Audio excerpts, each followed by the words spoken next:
Under the Pacific Ocean, 100 miles off the coast of Oregon, the ground just cracked open. You felt nothing.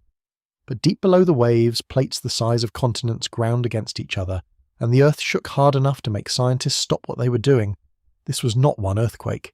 It was a cluster.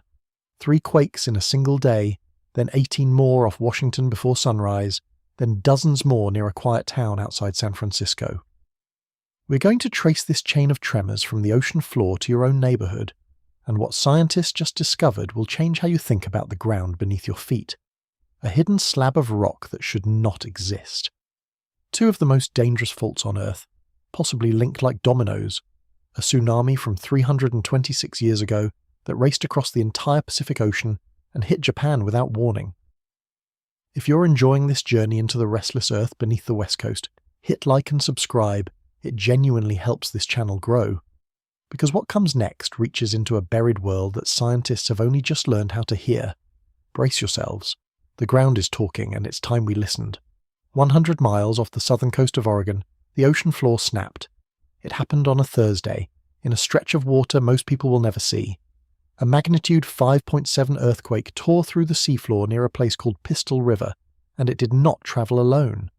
2 more quakes struck the west coast that same day, spaced out like warning shots along a fuse. No tsunami followed. No building cracked. No one on shore even felt the ground move. But the scientists watching their instruments sat up straight, because of where this cluster happened. It struck close to the Blanco fracture zone, a jagged seam in the ocean floor that sits near one of the most dangerous stretches of coastline on the entire planet. Picture the seafloor here like a cracked windshield, stretched thin, with 3 or 4 separate cracks all connecting to the same weak point. That's the Blanco fracture zone. Cracks like this move constantly, releasing pressure in small bursts. Most days, nobody notices. But 3 quakes in one day is not most days. The earthquake sat about 6 miles below the surface, deep enough to feel like it belonged to another world entirely, yet close enough to matter. Seismologists call clusters like this a warning worth studying, not a warning worth panicking over.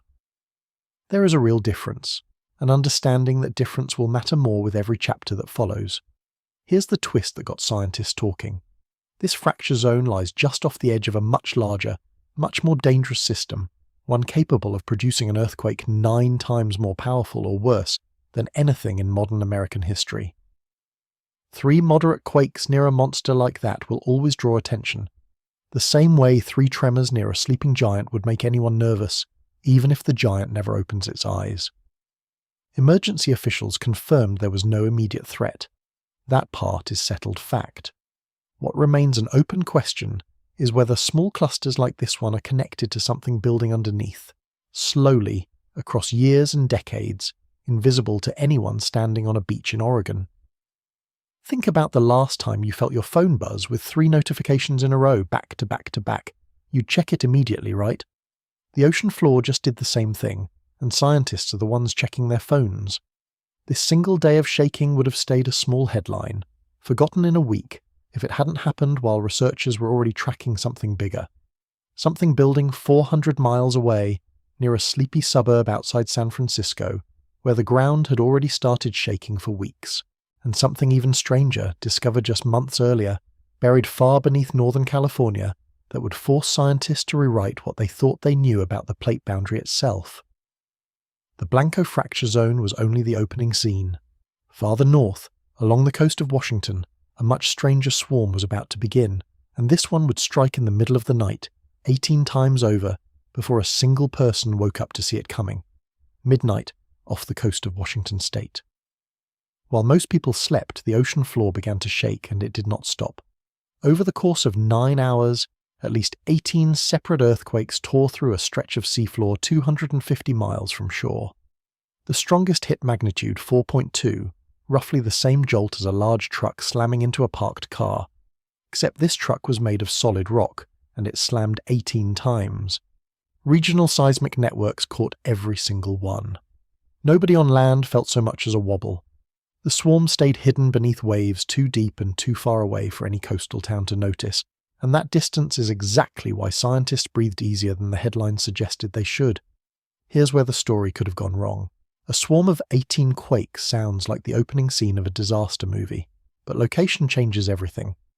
This swarm struck the Juan de Fuca Ridge, a place scientists specifically ruled out as connected to the Cascadia subduction zone, the true monster fault that keeps West Coast geologists awake at night. Officials also confirmed the swarm was nowhere near axial seamount, an active underwater volcano nearby that gets its own share of nervous attention. Think of the ridge like a zipper being slowly pulled apart, one tooth at a time, deep on the ocean floor. As the zipper opens, molten rock rises to fill the gap, and new ocean crust is born in real time. This process happens constantly along ridges like this one. It has been happening for millions of years, and it will keep happening long after everyone reading this is gone. Small earthquakes are simply the sound of the zipper moving. Scientists have a name for swarms like this one: normal, expected, almost boring by the strange standards of plate tectonics. The Pacific Northwest Seismic Network stated plainly that the swarm posed no hazard to anyone on shore.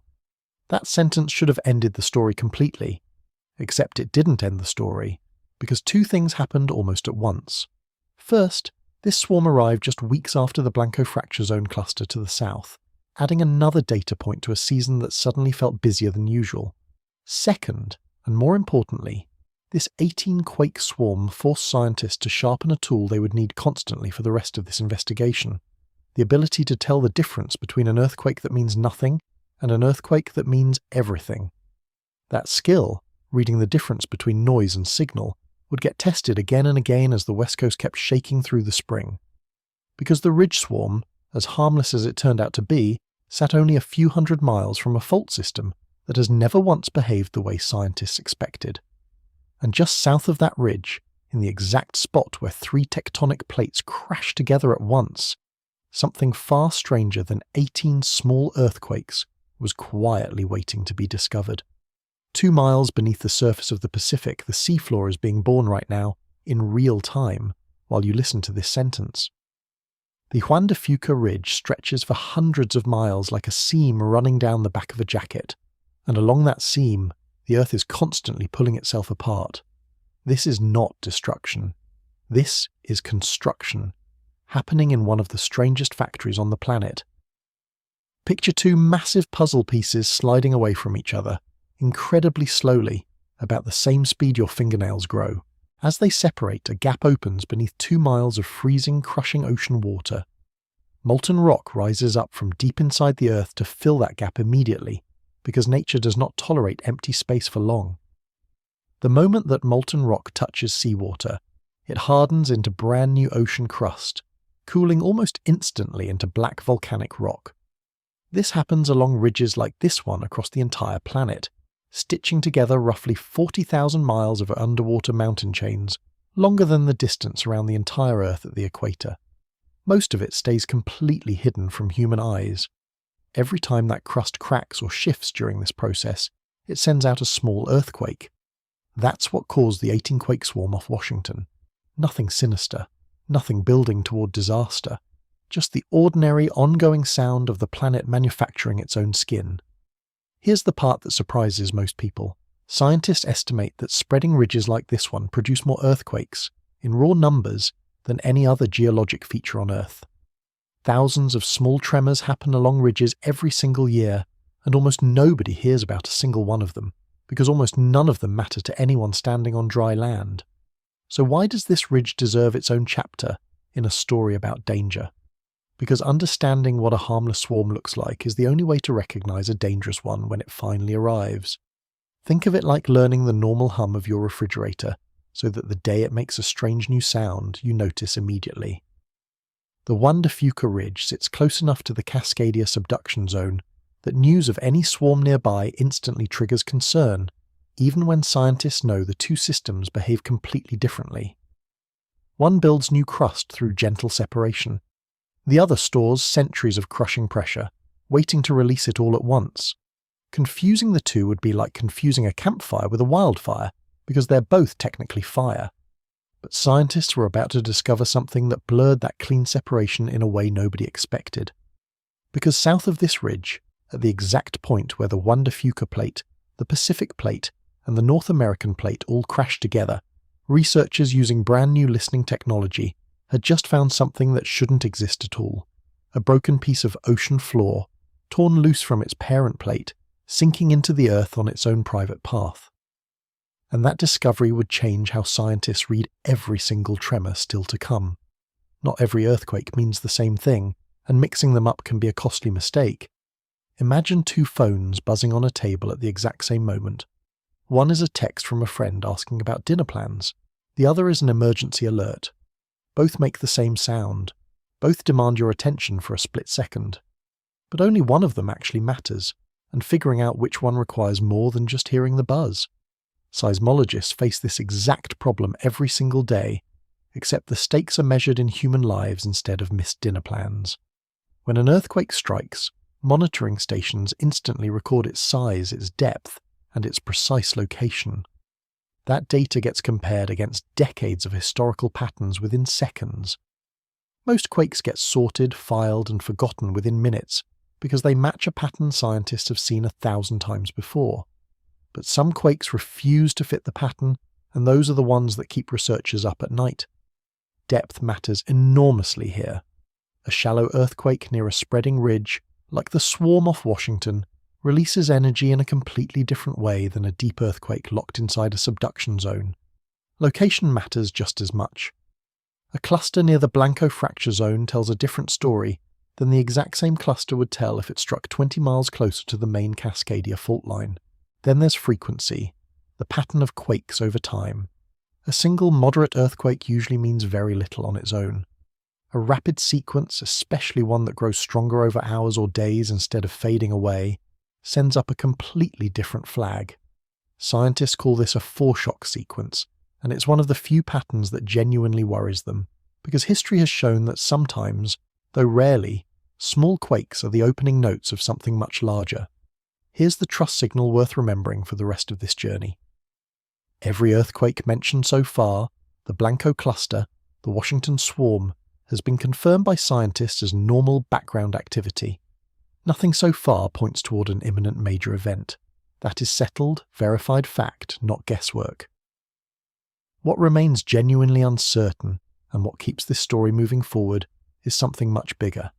Scientists still cannot fully explain how small swarms across the West Coast connect to the deep, slow, invisible build-up happening on the major fault lines underneath them.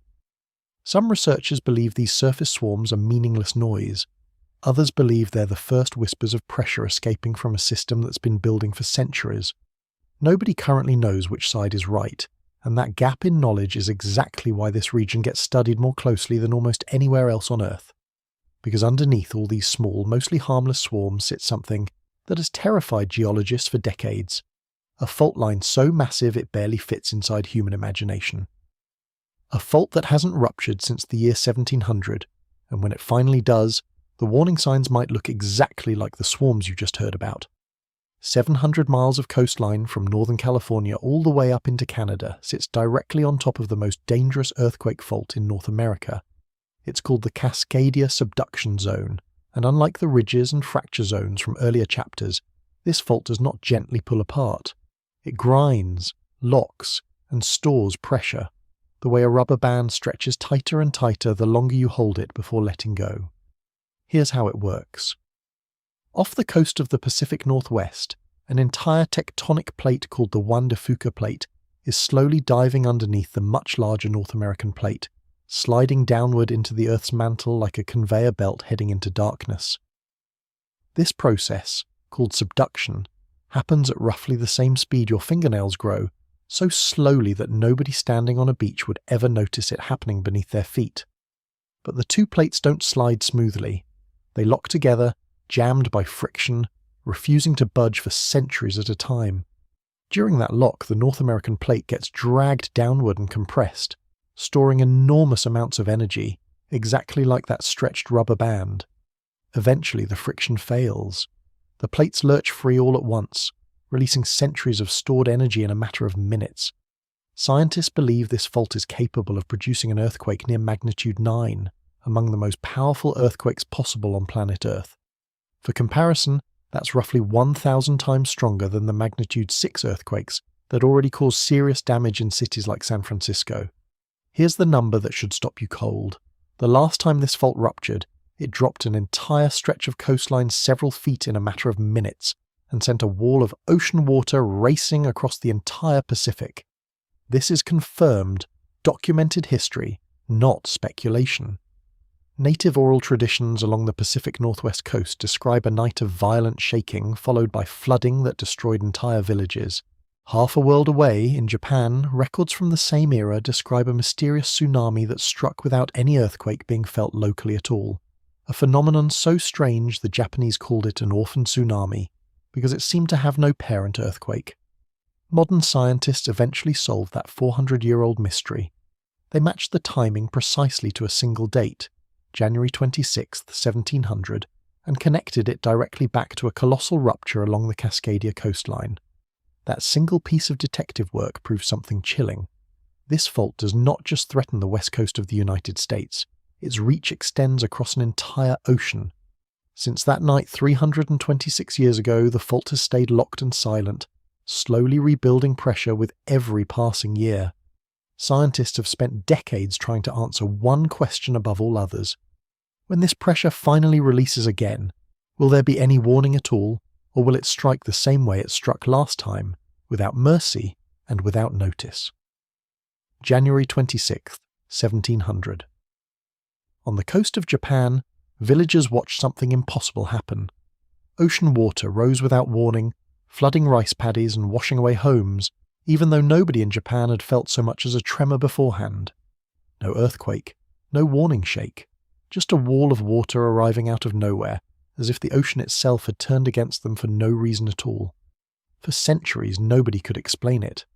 Japanese records described the event in careful detail, noting the exact timing and the damage left behind, but the cause remained a total mystery.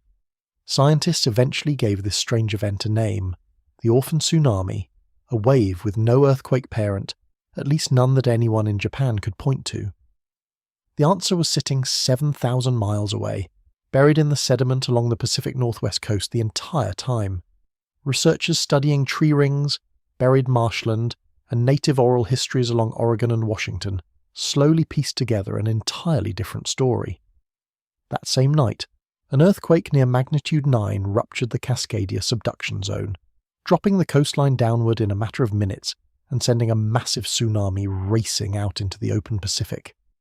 Think of it like dropping a massive stone into a still pond, except the pond is an entire ocean, and the ripples don't stop until they slam into a shoreline on the opposite side of the planet, roughly 10 hours later. By the time that wave reached Japan, 10 hours and 7,000 miles from its source, it arrived as a tsunami with no local earthquake to explain it. The mystery wasn't a mystery of physics at all. It was a mystery of distance, and it took modern science 3 centuries to connect the two events across an entire ocean. Here is the confirmed part of this story. Scientists matched the timing precisely, using both Japanese written records and geological evidence collected along the American coastline. This is not theory. This is settled science, verified by 2 completely independent forms of evidence that happen to agree with each other perfectly. Here is the part that should genuinely unsettle you. If a fault this size could send a killer wave across the widest ocean on Earth once, silently and without warning to anyone on the far shore, it can absolutely do it again. Coastal communities across the Pacific now build tsunami warning systems specifically because of what happened that January night. Japan's advanced early warning network exists partly because of lessons learned from an event that started on the other side of the planet, in a fault system most Japanese citizens have never even heard of. That connection across an entire ocean proves something important for everything still ahead in this story. The Cascadia Fault does not operate in isolation. Its effects ripple outward across the planet in ways nobody fully predicted 300 years ago. And if scientists were wrong about how far this fault's reach extends, what else might they be wrong about? Because a brand new study, published just months ago, was about to challenge one of the most basic assumptions scientists have held about this fault for decades. The idea that a major Cascadia earthquake was somehow overdue, running late, like a bus stuck in traffic. For decades, scientists told the public a simple, terrifying story. The Cascadia Fault ruptures on a predictable schedule, roughly every few hundred years, and the last rupture happened over 3 centuries ago. That math led to one unavoidable conclusion. repeated in classrooms and news reports for years. The big one is overdue. Overdue. Like a library book. Like a bill sitting unpaid. The word made it sound almost mechanical, as if the Earth kept a calendar and had simply lost track of the date. This idea shaped decades of emergency planning across the entire Pacific Northwest. Building codes tightened. School earthquake drills multiplied. Entire government agencies built their timelines around the assumption that this fault operated on something close to a predictable cycle, the way a volcano might follow patterns of pressure buildup, or the way ocean tides follow the moon with mathematical precision. Here's where the story takes a sharp turn. A new study, published in the journal Science Advances, examined 6,000 years of earthquake history across multiple fault zones around the world, and reached a conclusion that shocked even the scientists who conducted it. Major earthquakes do not follow predictable cycles at all. Instead, they strike in unpredictable bursts, followed by long stretches of complete silence that can last for centuries. Think of it less like a scheduled train arriving every hour, and more like lightning during a storm. Lightning strikes in clusters, sometimes several bolts within minutes, followed by long stretches where the sky goes completely quiet. Nobody can predict the exact next strike just by counting minutes since the last one. The lead researcher, a paleoseismologist studying ancient earthquake evidence, stated plainly that the overdue idea is a myth, nothing more. Not a single region studied in the entire 6,000-year dataset showed the kind of regular, clockwork pattern that older hazard models had assumed. This might sound like good news at first. If the fault isn't overdue, maybe the danger has been overstated all along. That relief does not survive a closer look. If major earthquakes truly strike in random, unpredictable bursts rather than following any kind of schedule, that means the fault could rupture during our lifetime or a century from now, with absolutely no way to know in advance which one it will be. Removing the deadline does not remove the danger. It removes our ability to guess when the danger arrives. The researchers were careful to state that this finding actually increases the seriousness of the risk, because it strips away the false comfort of a countdown clock that scientists never should have relied on so heavily in the first place. Government agencies that shaped building codes and evacuation plans around a predictable cycle now face a harder truth. The ground beneath the Pacific Northwest keeps no calendar at all. And if scientists were wrong about something as fundamental as timing, a much bigger question started forming in research labs across the West Coast. What if they were also wrong about how these faults behave when they finally do rupture, alone, or perhaps not alone at all? Deep beneath layers of ancient soil, in fault zones scattered across the entire planet, scientists went digging for a calendar that turned out not to exist. The research team behind this new study didn't just study Cascadia. They examined earthquake evidence stretching back 6,000 years, gathered from multiple major fault systems around the globe, comparing patterns that spanned longer than the entire history of written civilization. Their method involved reading the Earth almost like a diary. Ancient soil layers, disturbed and shifted by past earthquakes, leave behind physical evidence that can be dated with remarkable precision. Layer by layer, researchers reconstructed timelines of major earthquakes reaching back further than the pyramids of Egypt. What they found broke apart one of the oldest assumptions in earthquake science. Picture flipping a coin. Most people assume that after 5 heads in a row, tails becomes more likely, somehow due for a turn. That instinct feels natural, but it's completely wrong, because each coin flip has no memory of the flips before it. Scientists discovered something eerily similar, buried in 6,000 years of earthquake data. These massive faults appear to have no memory either. A long quiet period doesn't make a major earthquake more likely to strike soon. It simply means the fault has been quiet. The data revealed something scientists call clustering, active periods where major earthquakes strike multiple times within a relatively short window, followed by long stretches of near-total silence that can last for centuries. Not a single fault zone examined in the entire 6,000-year study showed the kind of smooth, predictable cycle that older hazard models assumed. Here's a number that puts this in perspective. 6,000 years ago, humans were still figuring out how to smelt bronze. Every single major earthquake that ever struck these fault systems throughout all of recorded and unrecorded human history sits inside this one dataset, and even across that enormous span of time, no reliable pattern emerged.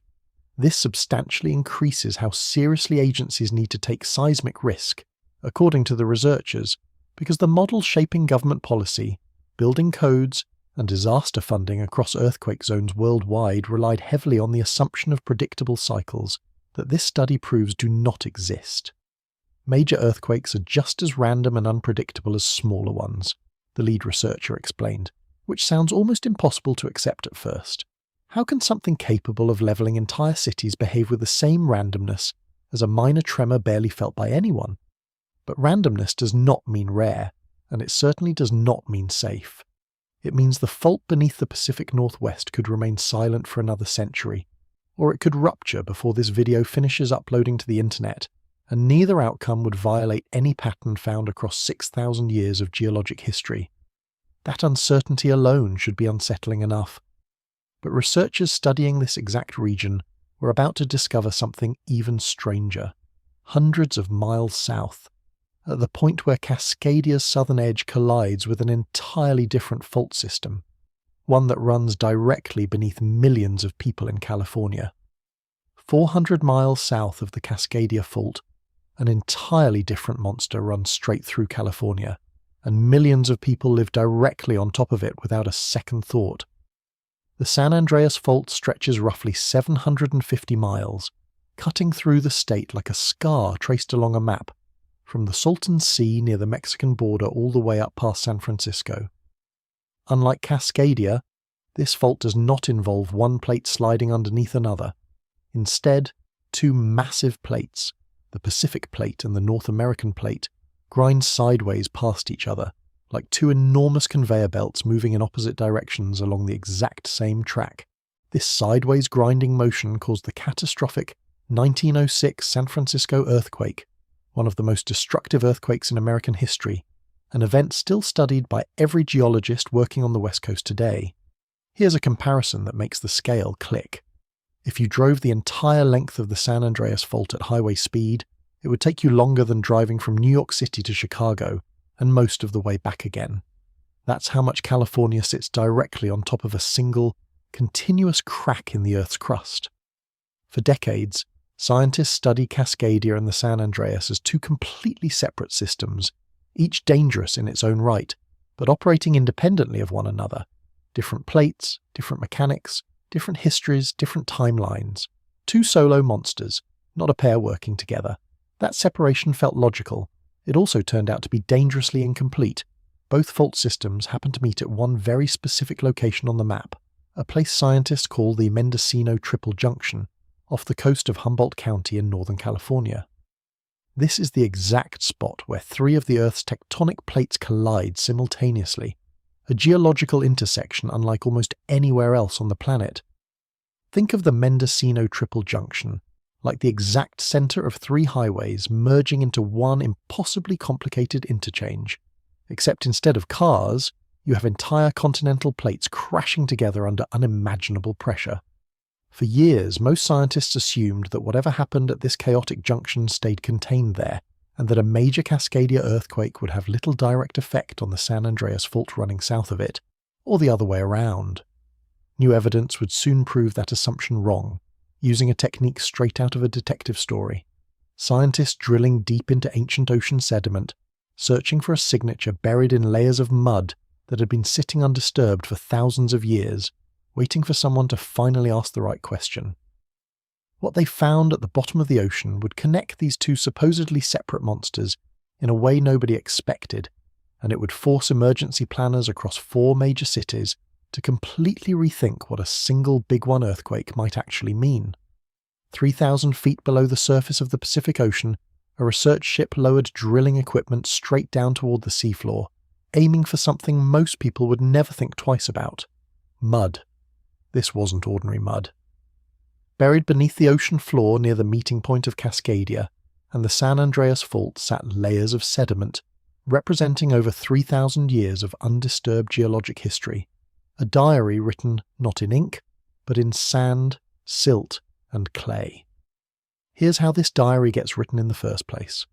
When a major earthquake strikes near the coast, it often triggers underwater landslides, sending massive amounts of sediment cascading down the continental slope and settling onto the deep ocean floor. Geologists call these deposits turbidites, and each one acts like a timestamp, a physical record proving that a significant earthquake happened at that exact moment in history. Picture a stack of pancakes, each one representing a different earthquake, layered on top of each other over thousands of years, oldest pancake on the bottom, most recent one on top. By carefully drilling down and extracting a complete core sample, scientists can read backward through time, layer by layer, counting major earthquakes the same way you'd count rings inside a tree trunk. A marine geologist at Oregon State University led a team through exactly this process, pulling core samples that captured over 3,000 years of earthquake history from both fault systems at once. What they discovered inside one particular core sample stopped the entire research team.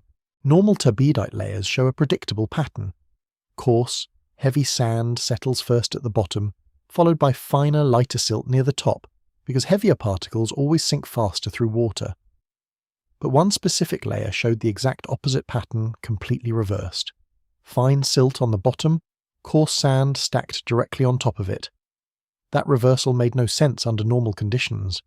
Reversed layering like this typically only forms one way: two separate underwater landslides, triggered by two separate earthquakes, happening close enough together in time that the second landslide's heavier sediment settled directly on top of the first landslide's finer sediment before it ever had a chance to fully settle and separate naturally.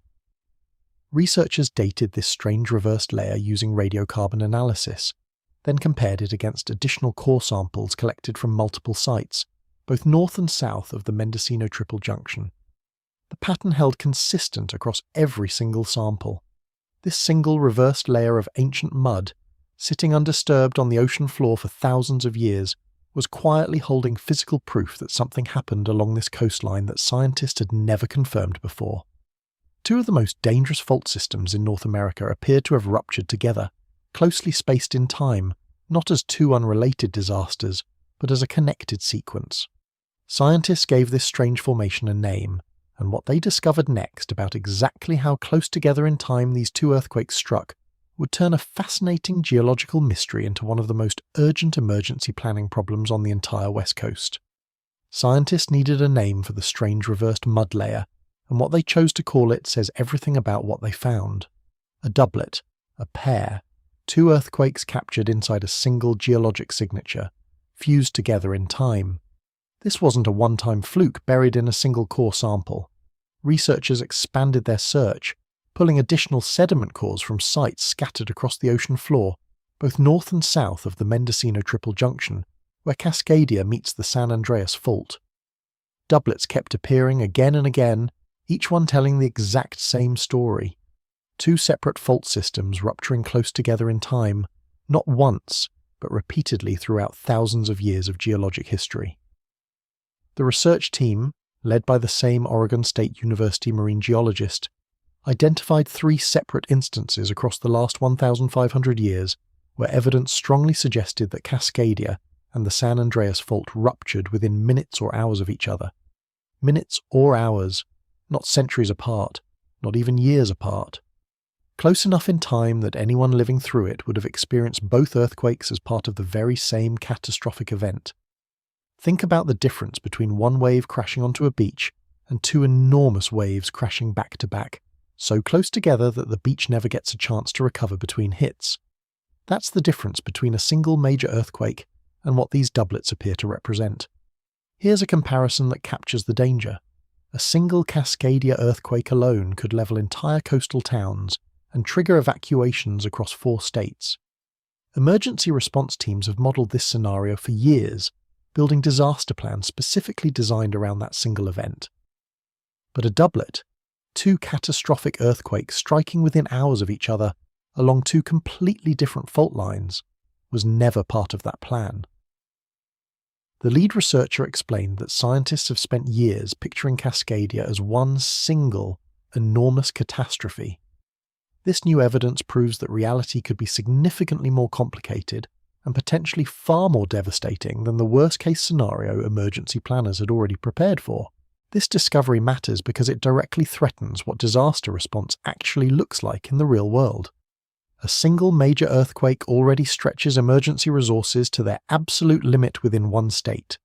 Two major earthquakes striking within hours of each other across two different fault systems spanning multiple states would create a completely different category of emergency, one current disaster planning has never fully accounted for.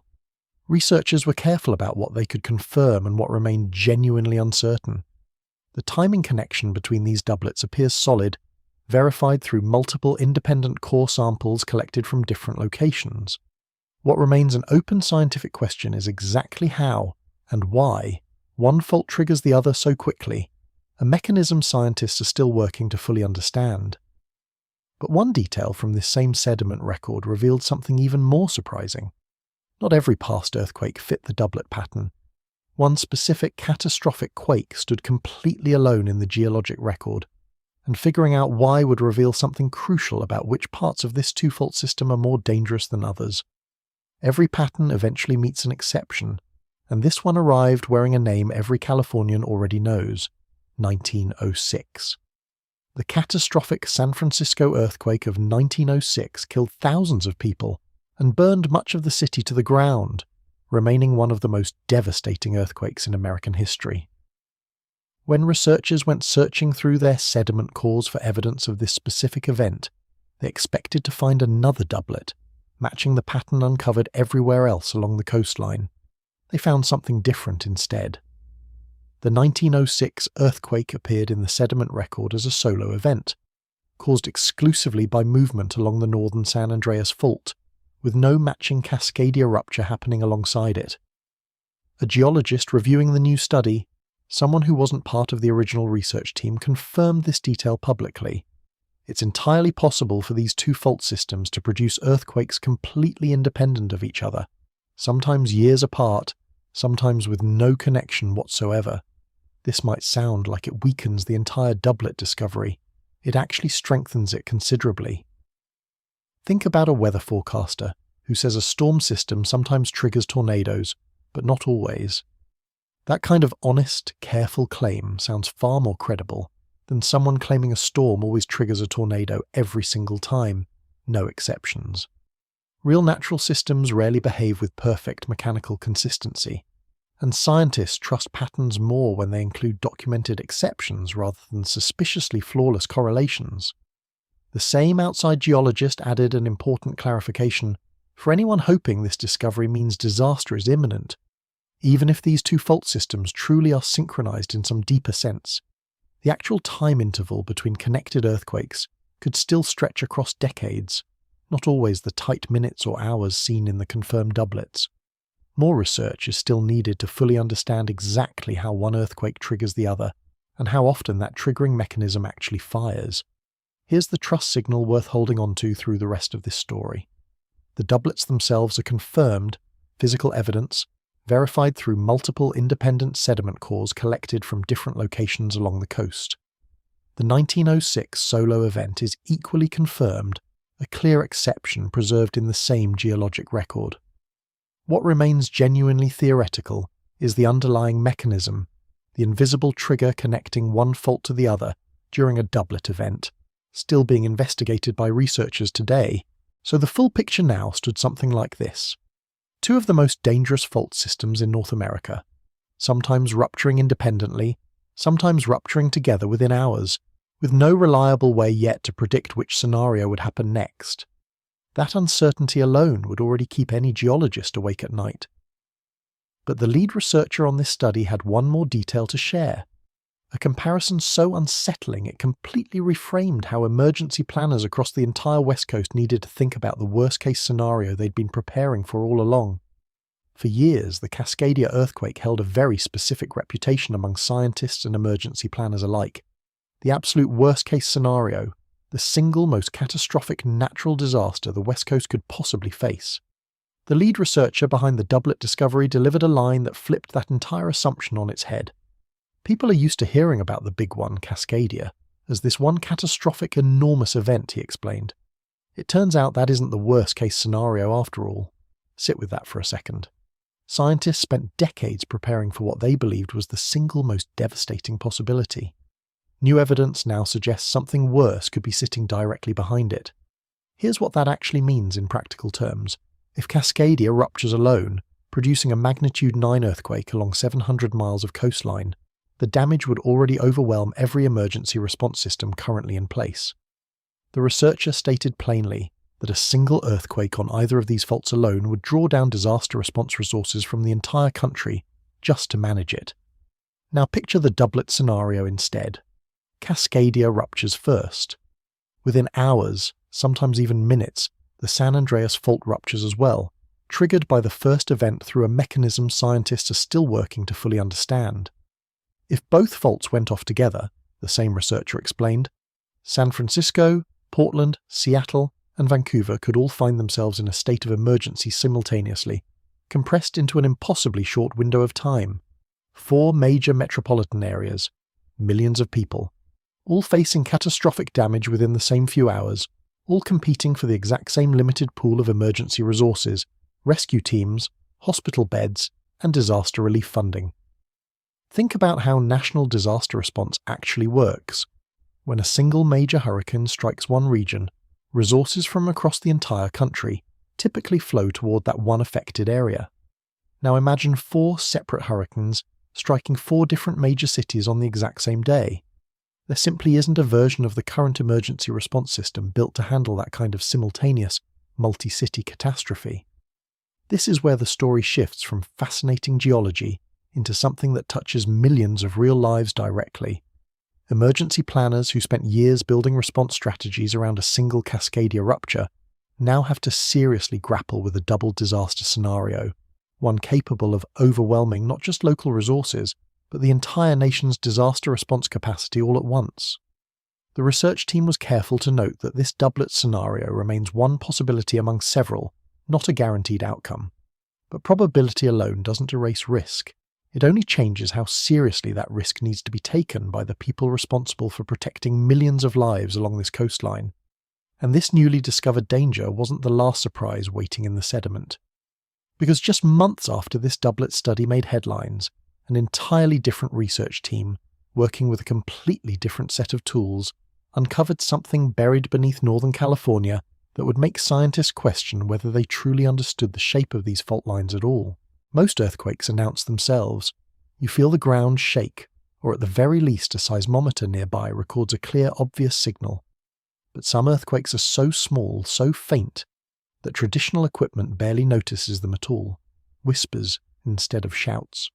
Beneath Northern California, at the exact spot where the San Andreas Fault meets the Cascadia subduction zone, a team of researchers from the United States Geological Survey, the University of California, Davis, and the University of Colorado Boulder decided to listen for those whispers on purpose. Their target was a category of earthquake called low-frequency events, tremors so small and so deep that most standard monitoring stations would completely miss them. Detecting these whispers required an incredibly dense network of specialized seismic equipment, spread across the region and tuned specifically to catch signals most instruments are built to ignore. A professor of Earth and planetary sciences involved in the research explained the core challenge plainly. Without understanding the tectonic processes happening deep underground, predicting seismic hazard in this region becomes nearly impossible. Here's why this particular spot on the map matters so much. 3 of the Earth's major tectonic plates collide at a single location called the Mendocino Triple Junction, off the coast of Humboldt County. South of that junction, the Pacific Plate grinds sideways past the North American Plate, forming the San Andreas Fault. North of that same junction, the Gorda Plate dives underneath the North American Plate entirely, disappearing into the Earth's mantle below. Think of the Mendocino Triple Junction like 3 massive rivers merging into one impossibly complicated set of rapids, each current pulling and pushing in a different direction, creating turbulence unlike anywhere else nearby. By tracking thousands of these faint low-frequency tremors over an extended period, researchers slowly built an entirely new picture of what was actually happening deep beneath this chaotic junction, a picture that didn't match the map scientists had relied on for decades. One of the lead researchers, working from the USGS Geologic Hazards Center, compared the challenge to studying an iceberg. You can see a bit at the surface, he explained, but figuring out the full shape underneath requires far more careful investigation. That careful investigation was about to pay off in a way nobody on the research team fully expected. Because buried within that dense cloud of whisper-quiet tremors, researchers began noticing a pattern that made absolutely no sense, according to every existing model of how this junction was supposed to work. A piece of tectonic plate appeared to be moving on its own, separate from its parent plate entirely, tracing a path through the deep earth that no scientist had ever documented before. Something down there had broken loose, and it was still moving. Deep beneath Northern California, hundreds of low-frequency earthquakes traced the outline of something that should not exist, according to every model scientists had relied on for decades. A broken fragment of tectonic plate, torn loose from its parent, drifting downward through the earth on its own separate path. Researchers gave this discovery a name that sounds almost like science fiction: a captured slab fragment. Here's what that actually means. Normally, when one tectonic plate subducts, or dives beneath another, it moves as one continuous connected sheet of rock, following the leading edge of the plate above it in a predictable, well-mapped pattern. That's the assumption every hazard model in this region had been built around for years. But the pattern of a low-frequency tremors beneath Northern California didn't follow that expected path at all. Instead, it revealed a separate chunk of oceanic plate, seemingly torn away from the main body of the Gorda plate at some point in the ancient past, now sinking into the Earth's mantle along its own independent trajectory, completely disconnected from the plate it originally belonged to. Picture an iceberg breaking off from a much larger glacier, then drifting away on ocean currents entirely its own, no longer connected to where it came from, no longer following the same path. That's essentially what happened deep underground, except instead of ice floating on water, this is solid rock sinking slowly through the Earth's mantle. One of the researchers involved put the discovery into blunt, simple terms. It had been assumed that faults follow the leading edge of the subducting slab, he explained. But this example breaks that entire assumption completely. The plate boundary, he added, does not sit where scientists previously thought it did. Sit with that sentence for a moment. The plate boundary does not sit where scientists thought it did. This is not a small correction to an old textbook diagram. This directly affects how earthquake hazard gets calculated for one of the most dangerous regions on the entire West Coast, an area that already sits at the meeting point of Cascadia and the San Andreas Fault, the exact same region tied to the doublet earthquakes discovered in the sediment cores. If scientists were working from an inaccurate map of where these plates actually meet and interact, every hazard model built on top of that inaccurate map needs to be reconsidered from the ground up. The National Science Foundation helped fund this research specifically because getting this underlying structure correct matters enormously for predicting what could happen here in the future. Here is the honest trust signal for this discovery. The existence of the captured slab fragment itself is confirmed through direct seismic evidence, published in the journal Science after rigorous scientific review. What remains genuinely uncertain is exactly how this broken piece of plate affects earthquake behavior at the surface, and whether its presence makes a major rupture in this region more or less predictable than scientists previously believed. One confirmed discovery down here beneath Northern California had already rewritten the map. But researchers weren't finished listening yet, because these same whisper-quiet tremors were about to reveal something even more unsettling about how close together in time major earthquakes in this exact region can strike. San Ramon, California is not the kind of place that makes national news. It's a quiet suburb east of San Francisco, filled with shopping centers, family neighborhoods, and commuters heading into the city each morning. Then, over the course of several weeks in January and February, the ground beneath this ordinary suburb would not stop shaking. The United States Geological Survey documented an extended earthquake swarm striking San Ramon. Dozens of small tremors clustered tightly together in both time and location, mapped carefully alongside the region's known faults and nearby volcanic areas. Residents felt some of these quakes directly, small jolts and rattles interrupting dinner, homework and sleep. None caused significant damage, none triggered evacuation orders. But the sheer persistence of the swarm, week after week, made local residents increasingly uneasy. The same unease anyone would feel hearing their house creak repeatedly for no obvious reason. Here's why this particular swarm connects directly back to everything covered so far in this story. San Ramon sits within the greater San Francisco Bay Area fault network, a tangled web of smaller faults branching off from the larger San Andreas system covered several chapters ago. This is the exact same broader fault family tied to the doublet discovery. The same family of faults potentially linked to Cascadia through mechanisms scientists are still working to fully understand. Think of the entire Bay Area fault network like a spiderweb stretched across the landscape, dozens of individual strands, each one capable of shaking independently, but all ultimately connected back to the same central structure. Plucking one strand of a spiderweb sends vibrations rippling outward through every other strand connected to it, even the ones far from where you touched it first. Geologists mapped the San Ramon swarm carefully against this entire web of nearby faults, along with the region's known volcanic areas, searching for any deeper pattern that might explain why this particular stretch of suburban ground had suddenly become so active. This is where honesty about uncertainty matters most. Swarms like this one happen periodically throughout California, and the vast majority never lead to anything larger. That remains true here as well. Officials confirmed no immediate threat connected to the San Ramon swarm specifically. But here's the piece that connects every earlier chapter together into one larger picture. Across just the past several months, the West Coast experienced a cluster near the Blanco fracture zone, a swarm off the coast of Washington, an extended swarm rattling a Bay Area suburb, and a landmark scientific discovery revealing a hidden, broken slab of tectonic plate deep beneath Northern California. Individually, scientists can explain every single one of these events using solid, confirmed science. Together they paint a picture of a fault system that has been unusually active across an enormous stretch of geography, all within a remarkably short window of time. Whether that activity connects to something building deeper underground, or represents nothing more than ordinary background noise across a naturally active region, remains one of the biggest open questions facing seismologists today. And answering that question requires looking at every single one of these puzzle pieces together, not one at a time. Step back far enough, and a pattern starts to emerge from 6 months of West Coast earthquake activity, though scientists remain deeply divided over what that pattern actually means. Start at the beginning of this year.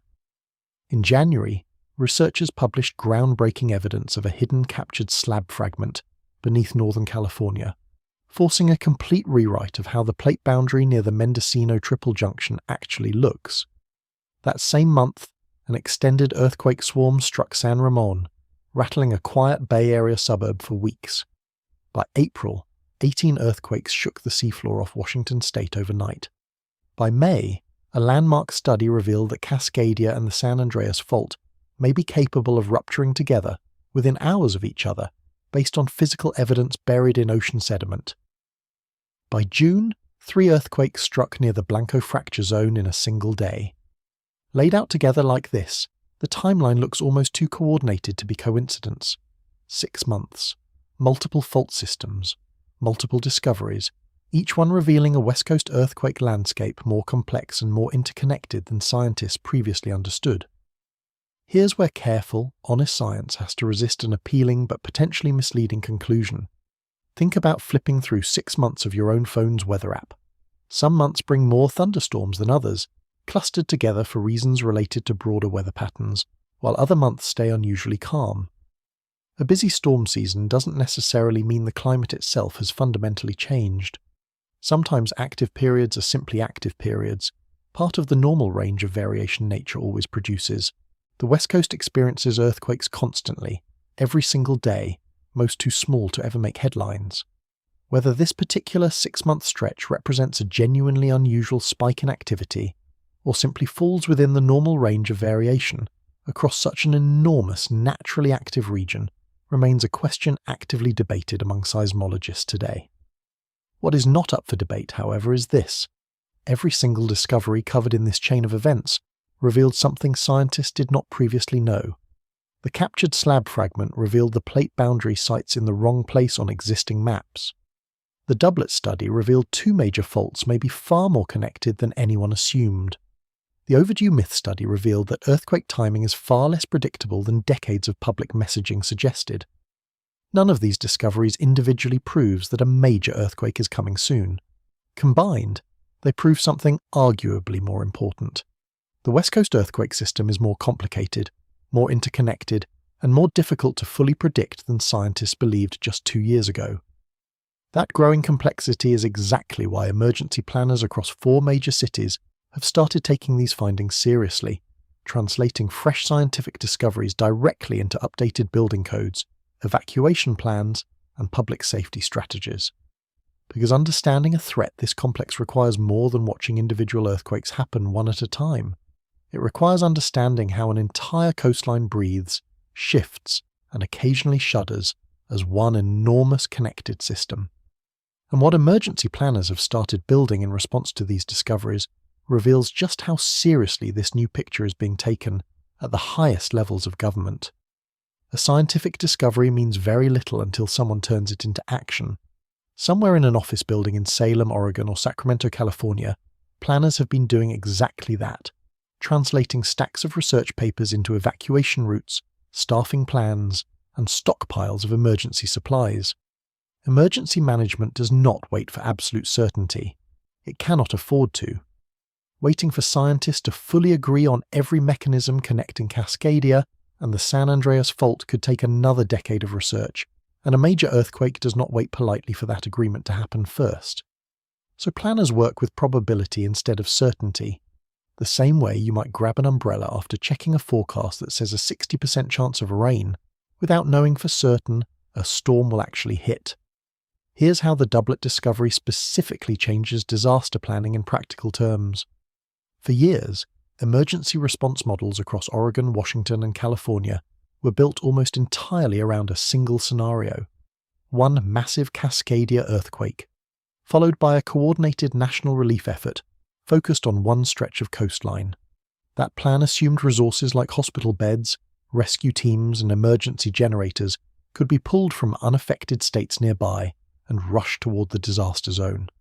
The doublet scenario breaks that assumption completely. If a major San Andreas earthquake strikes within hours of a Cascadia rupture, California stops being a source of extra resources and becomes a second disaster zone instead, competing for the exact same limited pool of emergency support. Think of it like planning a road trip with one spare tyre, confident that a single flat tyre won't strand you. Now imagine learning your car might get 2 flats within the same hour. Suddenly one spare tyre isn't nearly enough, and the entire plan needs rethinking from scratch. Federal emergency management officials have started incorporating multi-state simultaneous disaster scenarios into training exercises specifically because of findings like these. Regional planning meetings across Oregon, Washington, and California now regularly reference the doublet study directly, alongside older Cascadia-only models, when discussing worst-case scenarios. This shift matters enormously for something most people never think about: mutual aid agreements. States typically agree in advance to send resources to each other during emergencies, an informal safety net built on the assumption that disasters usually stay contained within one region at a time. A doublet earthquake threatens to strain every single one of those agreements simultaneously, testing a support system that was never designed to handle multiple major cities in crisis at once. Here is the confirmed reality behind all of this planning. Emergency agencies genuinely are updating disaster response models based on this new research. That part is documented fact, not speculation. What remains uncertain is whether current preparation, even updated preparation, could actually keep pace with the disaster on the scale these studies describe. Because updating a planning document is a very different task than physically retrofitting a city built decades before anyone understood the true scale of the threat sitting beneath it. And in one Pacific Northwest state, lawmakers had already taken a dramatic first step toward doing exactly that, targeting the very buildings where the most people would be standing when the ground finally decided to move.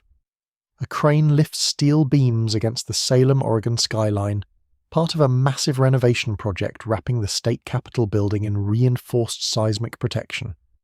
The price tag on this single project reaches nearly $600 million, an amount roughly equal to building 3 brand new professional football stadiums. This is not simple maintenance. This is a direct physical response to everything researchers have uncovered about the danger sitting beneath the Pacific Northwest. For decades, most buildings across Oregon, Washington, and Northern California were constructed using codes designed around much smaller, more survivable earthquakes. Nothing close to the magnitude 9 event scientists now confirm this region is fully capable of producing.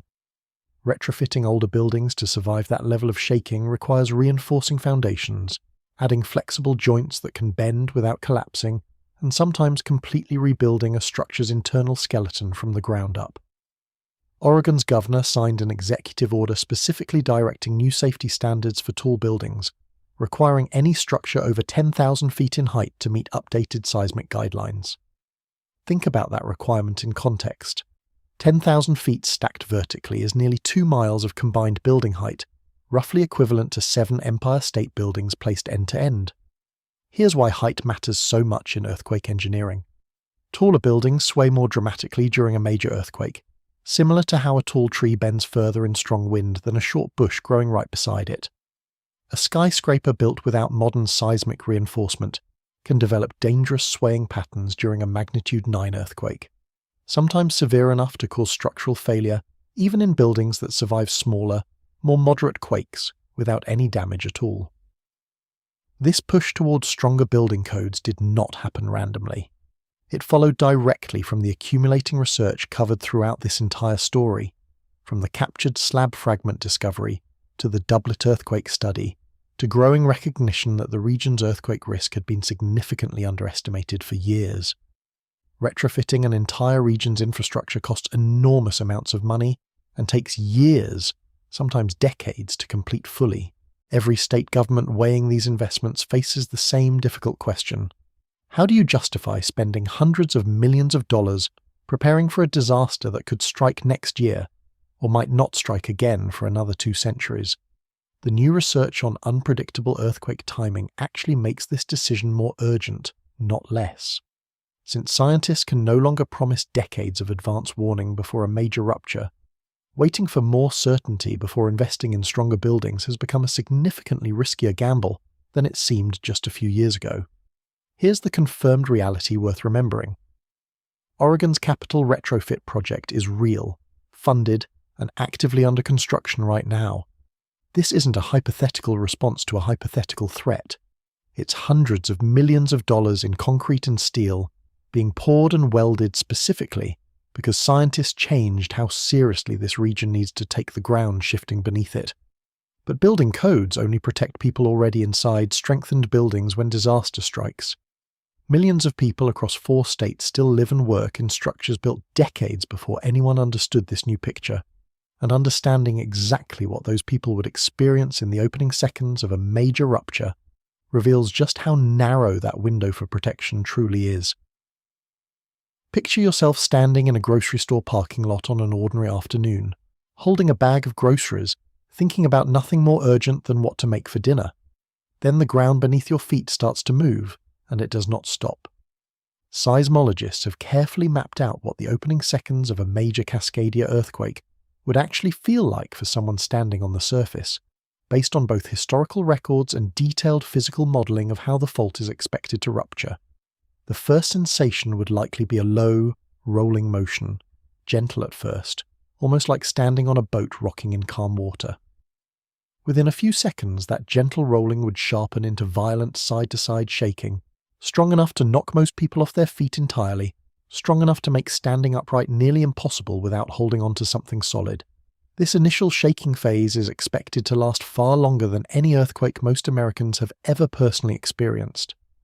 While a typical moderate earthquake might shake for 10 or 15 seconds before fading, models suggest a full Cascadia rupture could produce violent shaking lasting between 3 and 6 full minutes, depending on your exact distance from the fault line.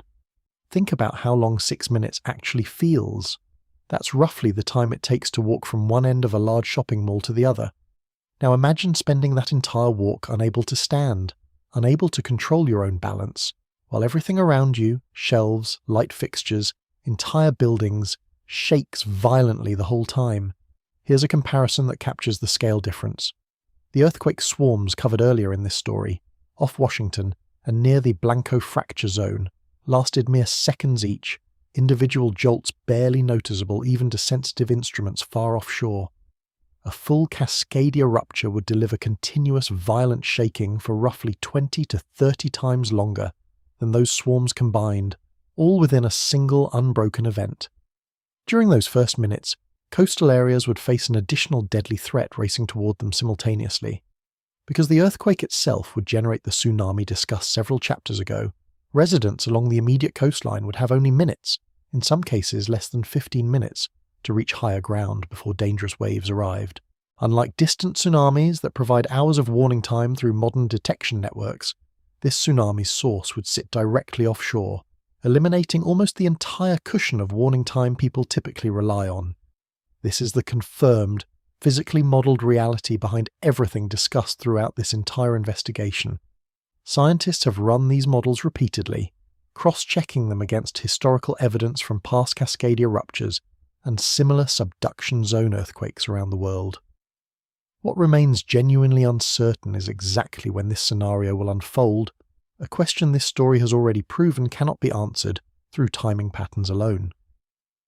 But understanding what those first 6 minutes would actually feel like reveals something crucial about why scientists have shifted so much of their focus recently toward a completely different kind of research, one aimed not at predicting the unpredictable, but at understanding the deep hidden structure that makes this entire region so uniquely dangerous in the first place. Every dangerous fault covered so far in this story eventually traces back to the exact same underlying cause, a process happening thousands of miles away, on the opposite side of an entire tectonic plate. The Juan de Fuca Ridge, covered several chapters ago, constantly creates brand new ocean crust through slow, steady spreading. That newly formed crust does not stay in place forever.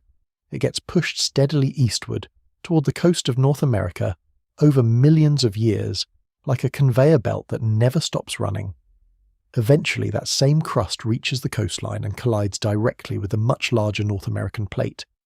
Because oceanic crust is denser and heavier than the continental crust it collides with, it gets forced downward, diving beneath North America in the exact subduction process that creates the Cascadia subduction zone. Here's the connection that ties this entire investigation together into one single system. The spreading ridge that produced those 18 harmless earthquakes off Washington, and the subduction zone capable of producing a magnitude 9 catastrophe along the coast, are not two separate, unrelated features. They're two ends of the exact same conveyor belt, connected by millions of years of continuous plate movement.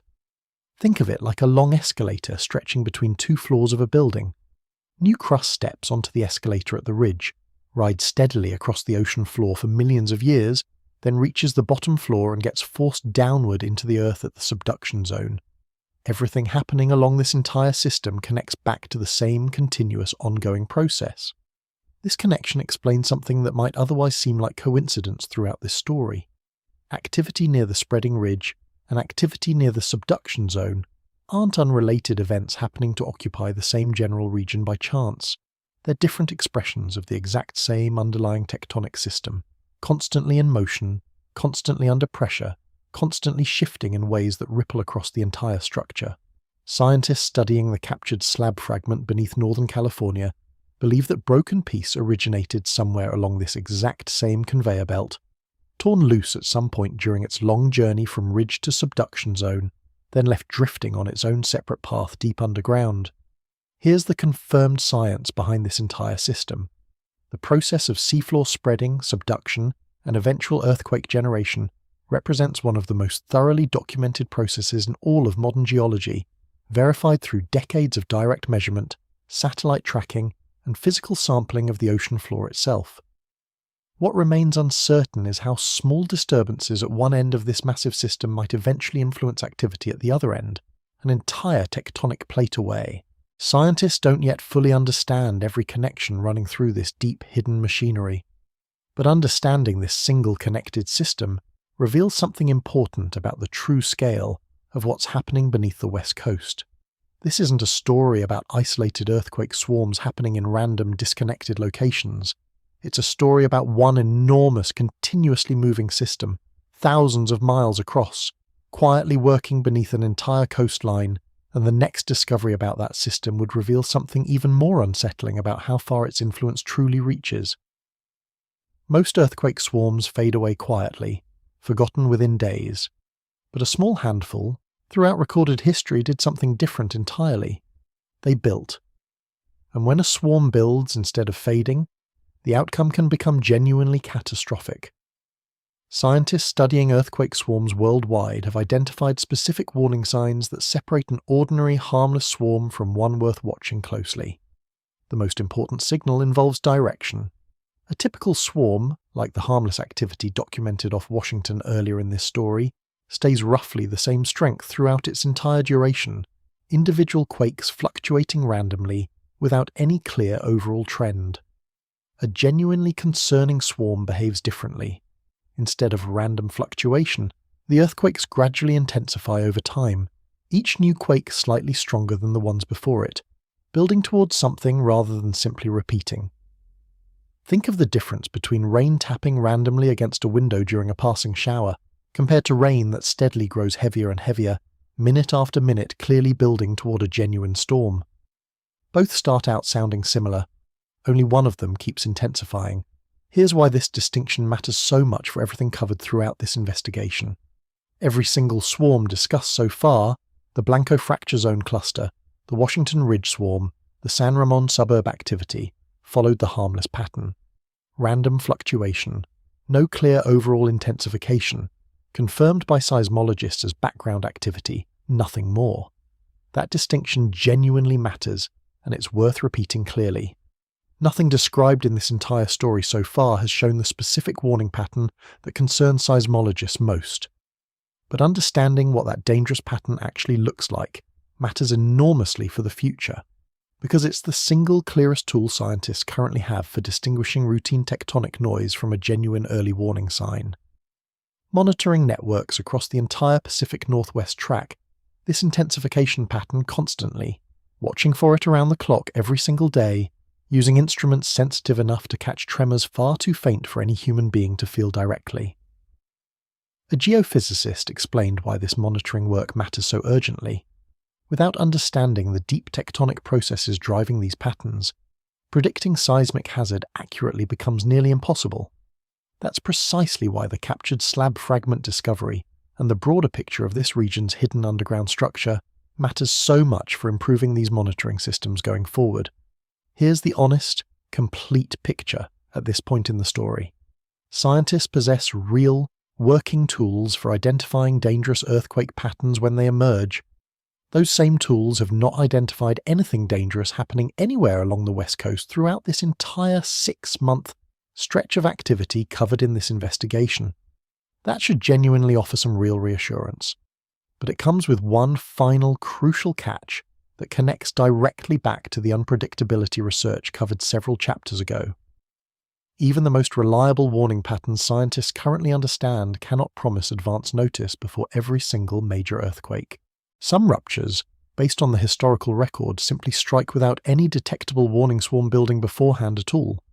That uncomfortable truth leads directly into the single most important question this entire investigation has been building toward from the very beginning. 326 years ago, the Pacific Northwest coastline looked completely different than it does today, and in the span of a few violent minutes, it changed forever. Geologists studying the physical aftermath of the 1700 Cascadia earthquake discovered something remarkable preserved directly in the landscape itself. Entire sections of coastal forest, once standing well above sea level, suddenly dropped downward during the earthquake, low enough that ocean tides began flooding areas that had been dry land just minutes before. Scientists call these preserved landscapes ghost forests, and they remain visible along parts of the Washington and Oregon coastline even today, over 3 centuries later. Dead cedar trees, their trunks bleached grey by decades of saltwater exposure, still stand upright in tidal mudflats, rooted in soil that used to sit safely above the waterline. Here's the physical mechanism behind this dramatic transformation. During a major subduction zone earthquake, the locked compressed section of the North American plate suddenly releases all its stored tension at once, snapping back into a new position. This sudden release doesn't just shake the ground violently, it physically drops the entire coastline downward, sometimes by 6 feet or more, in a matter of minutes. Think about 6 feet in a way that actually clicks. That's roughly the height of a tall adult standing on top of another adult's shoulders. Now picture an entire stretch of coastline, hundreds of miles long, sinking downward by that same height, all within a single violent event lasting only minutes. Once the coastline dropped, incoming ocean tides reached places they had never touched before, flooding forests with salt water they were never built to survive. The trees didn't wash away immediately, they died slowly instead, poisoned by salt over months and years, standing as silent, permanent monuments to that one violent night. Scientists studying tree rings within these ghost forests managed to pinpoint the exact year of their death with remarkable precision, cross-referencing the data against Japanese written records describing that same orphan tsunami covered earlier in this story. Both independent lines of evidence, one from tree biology, one from centuries-old Japanese documents, matched perfectly. This is confirmed, physically verified history, not speculation or theory.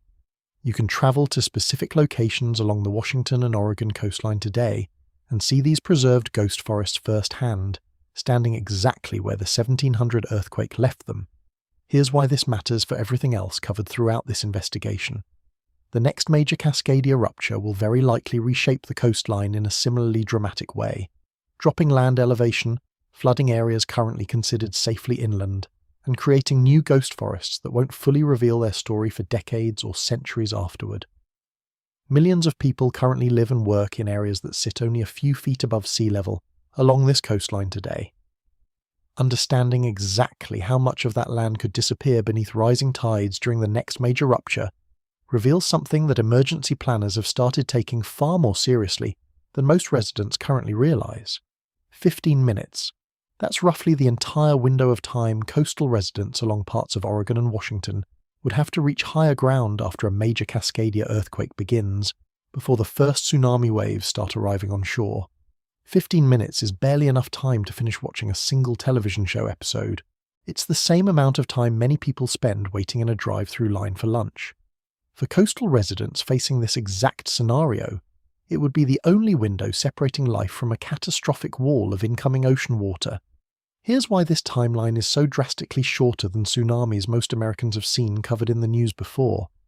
Tsunamis triggered by distant earthquakes, like ones originating near Japan or Chile, take many hours to cross the open ocean before reaching the American coastline, giving warning systems plenty of time to alert people and coordinate evacuations calmly and thoroughly.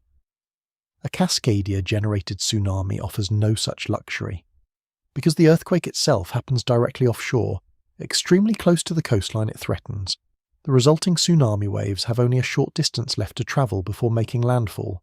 There simply isn't enough time for typical warning systems to detect the wave, calculate its path, and alert residents before it arrives. Think about the difference between spotting a storm cloud building on a distant horizon, giving you plenty of time to prepare calmly, compared to lightning striking somewhere close enough that you hear the thunder almost instantly. One gives you time to plan, the other demands immediate action, right now, with no time left for anything else. This is precisely why emergency officials along the Pacific Northwest coast teach a very specific, simple rule to every resident and visitor. If the ground shakes violently for 20 seconds or longer near the coast, don't wait for any official alert. Move to higher ground immediately, treating the earthquake itself as the only tsunami warning you're going to receive. Coastal communities have installed physical tsunami evacuation route signs throughout towns along this stretch of coastline, clearly marked pathways leading toward higher elevation, designed specifically to guide people during the exact kind of chaos and confusion that follows violent, prolonged shaking. Here's the confirmed reality behind this urgent, simple guidance. Modelling based on the historical 1700 earthquake, combined with detailed studies of the underwater fault geometry, consistently produces the same result. Coastal areas closest to the fault line would have dramatically less warning time than almost anywhere else in the world facing tsunami risk. What remains genuinely uncertain is exactly how quickly waves would arrive at any specific location, since that timing depends heavily on the precise characteristics of whichever section of the fault ruptures first, something scientists cannot predict in advance with current technology. This narrow window for evacuation reveals something crucial about why the doublet discovery covered earlier carries such serious weight. Because if a major San Andreas earthquake strikes within hours of the Cascadia rupture, emergency responders coordinating evacuations along the northern coastline would simultaneously be racing to manage an entirely separate catastrophe, unfolding hundreds of miles south, stretching an already impossibly narrow response window even further. Imagine the entire disaster response capacity of the United States, every available resource the federal government can mobilize, suddenly needed in 4 different major cities at exactly the same moment. That's the scenario emergency planners have started seriously modelling because of the doublet earthquake research covered earlier in this investigation. San Francisco, Portland, Seattle, Vancouver. 4 major metropolitan areas, home to millions of people combined, all potentially facing catastrophic damage within the same compressed window of just a few hours. Here's why this scenario stretches national resources so much further than a typical natural disaster. When a hurricane strikes Florida, emergency resources can flow in from neighboring states, from California, from Texas, from anywhere unaffected by that specific storm. The entire country essentially becomes a support network for the one damaged region. A doublet earthquake breaks that support model completely. If California is simultaneously dealing with a major San Andreas rupture, while Oregon and Washington handle a catastrophic Cascadia earthquake, the traditional flow of outside help collapses. Neighboring states capable of sending aid suddenly become disaster zones themselves, unable to spare resources they desperately need for their own recovery. Think about a fire department responding to 2 house fires breaking out simultaneously across town from each other. One fire truck can only go to one location. If both fires demand the exact same specialized equipment at the exact same time, someone doesn't get help as quickly as they need it, no matter how well trained or well funded that fire department happens to be. The marine geologist who led the original doublet research stated this concern directly and clearly. A single earthquake on either fault alone would already draw down disaster response resources from across the entire country just to manage it properly.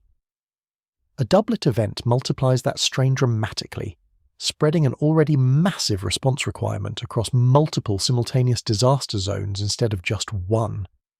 Federal disaster response typically relies on something called mutual aid, a system where unaffected states send police, firefighters, medical teams, and equipment to whichever state currently needs help most urgently. This system works remarkably well for regional disasters affecting one area at a time. It has never been tested against 4 simultaneous major city emergencies happening across 3 different states at once. Here's the confirmed reality driving this level of concern among emergency officials. The physical evidence supporting the doublet scenario, those reversed sediment layers discovered in ocean core samples, has been independently verified through multiple research locations and rigorous scientific peer review.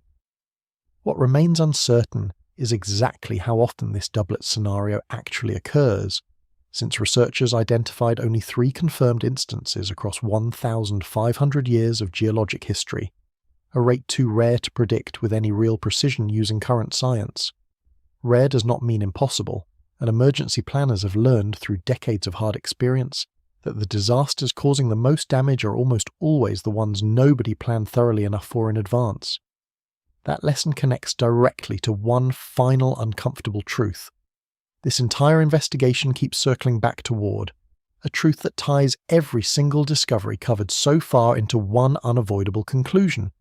Here is the single hardest truth buried inside every discovery covered throughout this entire investigation.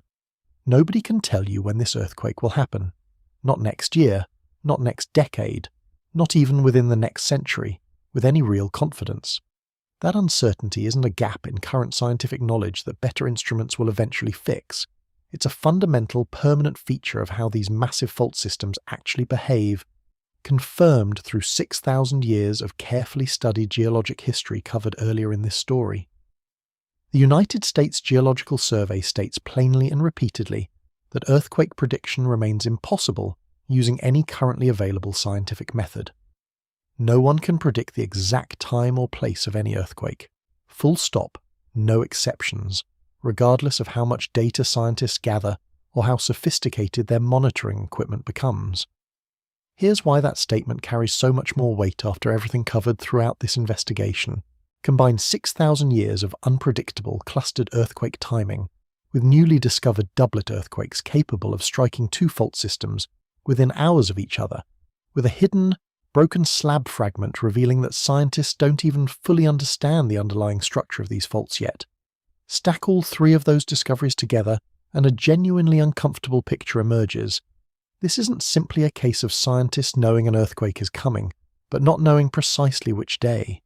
It's a case of genuine, deep uncertainty about the entire system's behavior, uncertainty that honest researchers openly acknowledge rather than hide behind confident-sounding predictions.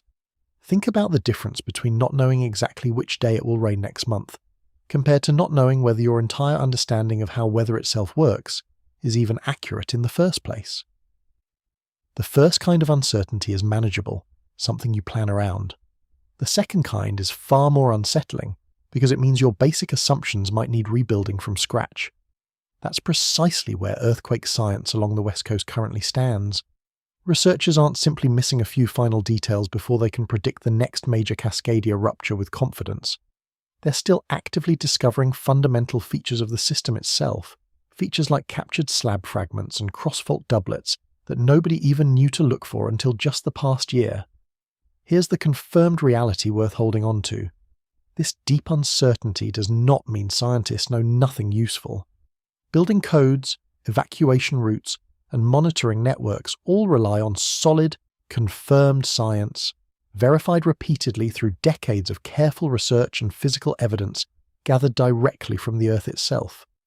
What remains genuinely unknown is timing, and that gap in knowledge is exactly why every single discovery covered throughout this investigation matters so much for how seriously this threat gets taken by everyone living along this coastline today. Because if scientists cannot promise advance warning, the only real protection available comes from preparation happening right now, today, before any warning arrives at all. And understanding exactly what that preparation actually looks like, for both individuals and entire cities, reveals just how far this response has already come, and how much further it still needs to go. In a laboratory outside Seattle, engineers built a full-scale wooden house, then placed it directly on top of a massive shake table designed to simulate exactly what a major Cascadia earthquake would do to an ordinary American home. They turned the machine on, and the house began to shake violently, replicating the intense, prolonged motion scientists expect during a real magnitude 9 rupture. Cameras captured every single second of the test in extreme detail, tracking precisely how the wooden frame responded to forces most homes will never experience during their entire lifetime. Here's what these shake table tests have revealed about earthquake safety, findings that directly shape modern building codes across the entire West Coast today.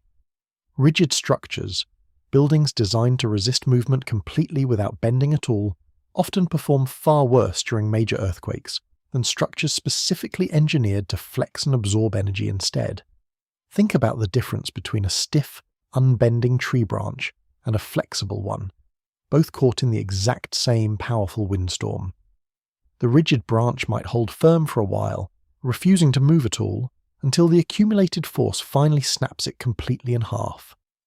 The flexible branch bends dramatically with the wind, absorbing that same force gradually, then springs back into its original position once the storm finally passes.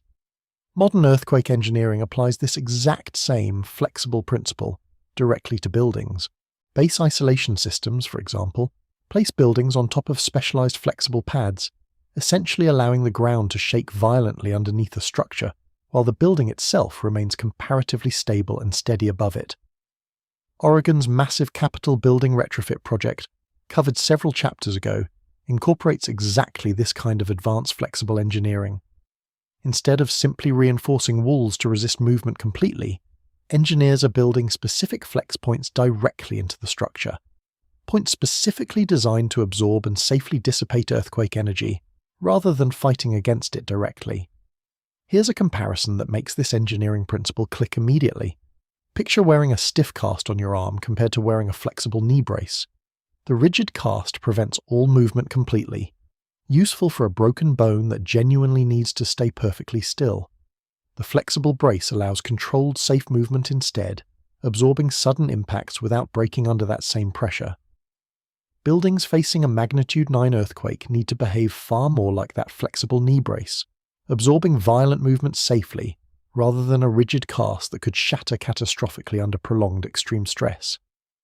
This is confirmed engineering science, tested repeatedly on shake tables exactly like the one described at the beginning of this chapter, then verified further through detailed analysis of how buildings performed during real major earthquakes around the world throughout the past several decades. What remains genuinely uncertain is how quickly this updated engineering knowledge can reach every single building across 4 entire states, especially older structures built decades before anyone fully understood the true scale of the threat sitting beneath this coastline, and that uncomfortable gap between what engineers now know and what has actually been built reveals one of the most urgent challenges facing this entire region today. Here's an uncomfortable number worth sitting with for a moment.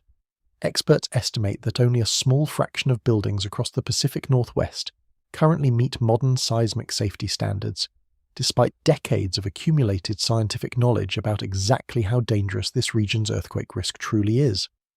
That gap between what scientists know and what has actually been built exists for reasons that have nothing to do with science itself, and everything to do with cost, time, and difficult political decisions. Retrofitting an older building to survive a major earthquake costs real money, sometimes hundreds of thousands of dollars for a single structure, and often requires temporarily closing that building entirely during months of construction work. Multiply that cost and disruption across every older school, hospital, and apartment building spread throughout 4 entire states, and the true scale of this challenge becomes genuinely staggering. Think about how differently people treat immediate problems compared to distant future risks. Most people replace a leaking roof right away, because water damage happens visibly, immediately, undeniably.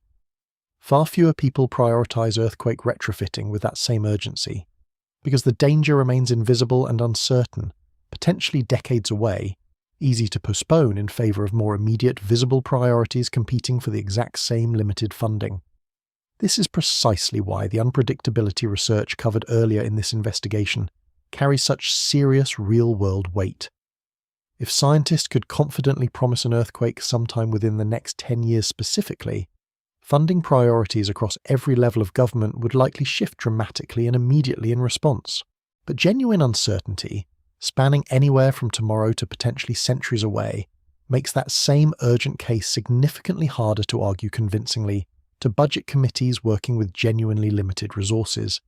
Here's where progress genuinely has happened. Despite these very real challenges, schools across Oregon and Washington have received dedicated seismic safety funding, specifically because of updated hazard research. Hospitals in high-risk zones face stricter, more demanding retrofit requirements than standard commercial buildings. Oregon's Capitol building retrofit, covered in the previous chapter, represents millions of dollars already actively being spent, not simply promised for someday. But these targeted improvements remain the clear exception rather than the broad rule. Millions of homes, apartment buildings, and smaller commercial structures throughout the region still sit completely unprotected against the kind of violent shaking scientists have described in vivid, precise detail throughout this entire investigation. Here's the confirmed reality behind this ongoing, genuine challenge. Building codes for brand new construction have significantly improved across the entire region, incorporating lessons learned directly from decades of seismic research. What remains a serious, unresolved problem is the massive existing stock of older buildings constructed before these improved codes even existed in the first place. That gap between scientific knowledge and physical reality on the ground represents one of the most significant unresolved challenges facing this entire region today. And closing that gap, brick by brick, foundation by foundation, remains a race against a clock that, as this investigation has proven repeatedly, nobody can actually read with any real confidence. Every discovery covered throughout this entire investigation connects back to one single, unified picture, and seeing that complete picture clearly for the first time reveals something genuinely remarkable about how much has changed in earthquake science over just the past year alone. Start at the surface. Earthquake swarms rippled across the west coast throughout the first half of this year, from the Blanco fracture zone in the south to the Juan de Fuca ridge in the north, to a quiet suburb called San Ramon sitting directly in between. Individually, scientists confirmed each one as ordinary background activity, nothing more. Go deeper, and the picture becomes significantly more complex. Beneath Northern California, researchers discovered a captured slab fragment, a broken piece of tectonic plate moving along its own separate path, forcing a complete rewrite of exactly where the plate boundary actually sits, according to decades-old maps. Go deeper still, and the picture connects even further. Sediment cores pulled from the ocean floor revealed doublet earthquakes, physical proof that Cascadia and the San Andreas Fault have ruptured together within hours of each other at least 3 separate times across the past 1,500 years of geologic history. Step back out to the broadest possible view, and a new study covering 6,000 years of global earthquake history proved that major earthquakes never follow predictable cycles anywhere on the entire planet, arriving instead in unpredictable clusters separated by long stretches of complete silence. Here's what makes this complete picture so genuinely remarkable. Every single one of these major discoveries happened within roughly the same 12-month period. Scientists rewrote fundamental assumptions about plate boundaries, fault connections, and earthquake timing predictability, all within a single calendar year, an extraordinarily fast pace of discovery for a field of science that typically moves forward in small incremental steps. Think about how a single puzzle piece looks meaningless entirely on its own, just an oddly shaped scrap of cardboard sitting by itself on a table. Only when you connect it to the surrounding pieces does the complete image suddenly snap into sharp focus. Each individual discovery covered throughout this investigation resembled exactly that kind of isolated puzzle piece. Together, they reveal a coastline far more complex, interconnected, and genuinely dynamic than scientists fully understood as recently as 2 years ago. Here's the honest, complete trust signal for absolutely everything covered throughout this entire investigation. Every specific discovery mentioned, the captured slab fragment, the doublet earthquakes, the unpredictable timing study, the recent earthquake swarms, has been independently confirmed through peer-reviewed scientific research and verified physical evidence. What remains genuinely open and unresolved is how all these confirmed pieces ultimately fit together into one complete, unified explanation of exactly how this fault system behaves as a whole. Scientists have gathered remarkable individual pieces of this puzzle over the past year. Assembling them into a complete picture remains an active, ongoing area of research still unfolding today. That work continues right now, in laboratories and research vessels scattered across the entire West Coast, and the next major discovery could arrive at any moment, fundamentally reshaping this picture yet again, exactly the way every single discovery covered throughout this entire investigation has done before it. Every earthquake covered throughout this entire investigation happened somewhere specific, on a real map, and understanding your own location relative to these fault systems changes exactly how personally relevant this entire story becomes. If you live along the immediate coastline of Oregon, Washington, or Northern California, you live directly above the Cascadia subduction zone, the single most dangerous fault system covered throughout this entire investigation. A major rupture here would bring violent shaking lasting several minutes, followed immediately by a tsunami arriving within as little as 15 minutes for anyone standing close to shore. If you live further inland, anywhere across the broader Pacific Northwest region, you remain within range of violent shaking from a major Cascadia rupture, though you would likely avoid the direct tsunami threat facing immediate coastal communities. If you live in California, particularly anywhere near the extensive San Andreas Fault system stretching the length of the state, you face a different but equally serious risk, one that recent doublet research suggests could potentially synchronize with a Cascadia rupture happening simultaneously farther north.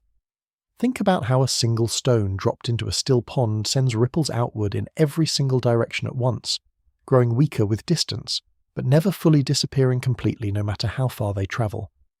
Earthquake effects work in a somewhat similar way. The closer you live to a fault line, the more directly and immediately you would feel a major rupture. But given the massive scale of a magnitude 9 earthquake, effects would genuinely extend across the entire West Coast region, not just the small area located immediately above the fault itself. Here's a practical, actionable detail worth remembering directly from this investigation. Emergency officials recommend every single household maintain enough emergency supplies, food, water, and basic medical equipment to survive completely independently for a minimum of 2 full weeks. That number might initially sound genuinely extreme until you fully consider everything covered throughout this entire investigation.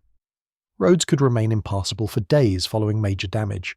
Emergency responders would likely be stretched dangerously thin across multiple simultaneous disaster zones, especially in a doublet earthquake scenario. Basic utilities including electricity, water, and gas could realistically remain offline for weeks in the hardest hit areas.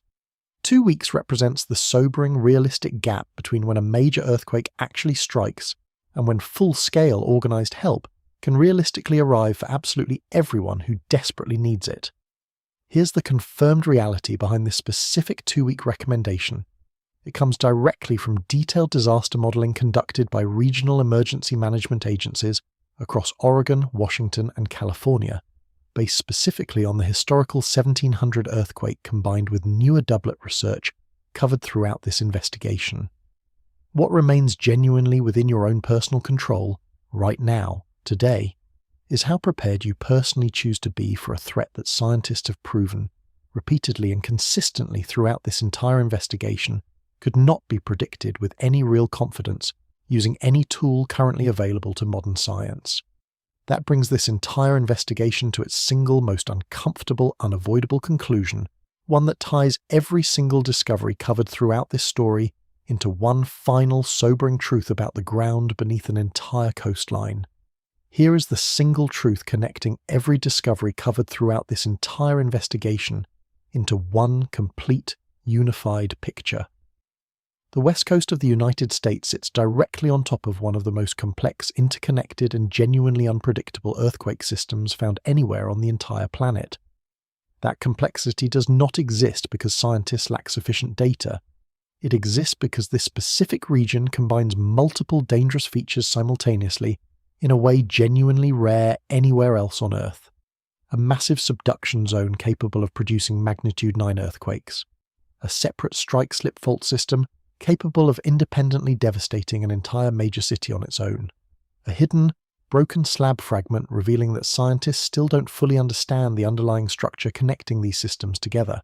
And now, physical proof that these supposedly separate systems can rupture together within mere hours of each other. Layer all of that genuine complexity on top of 6,000 years of confirmed data, proving that major earthquakes never follow any predictable timing pattern whatsoever, and a genuinely sobering picture emerges with total clarity. The big one could strike within the next 10 minutes while you continue listening to this exact sentence. It could equally wait another 2 full centuries before striking at all. Both outcomes remain completely consistent with everything scientists currently understand about how this system actually behaves.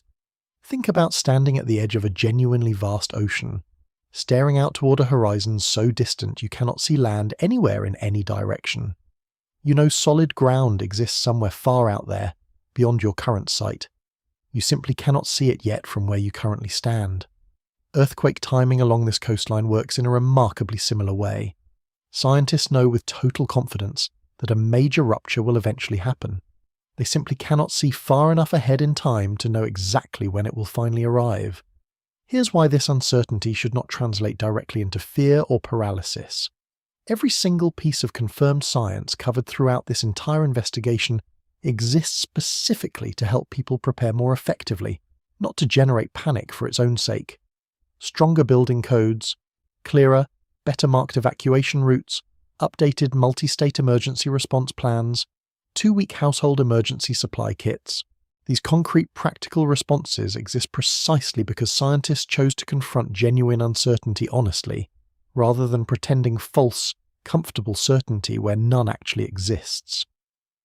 The researchers whose work built this entire investigation, the marine geologist studying ancient sediment cores, the seismologist tracking whisper-quiet tremors deep underground, the paleoseismologist analysing 6,000 years of earthquake history, all shared one thing genuinely in common throughout their careers.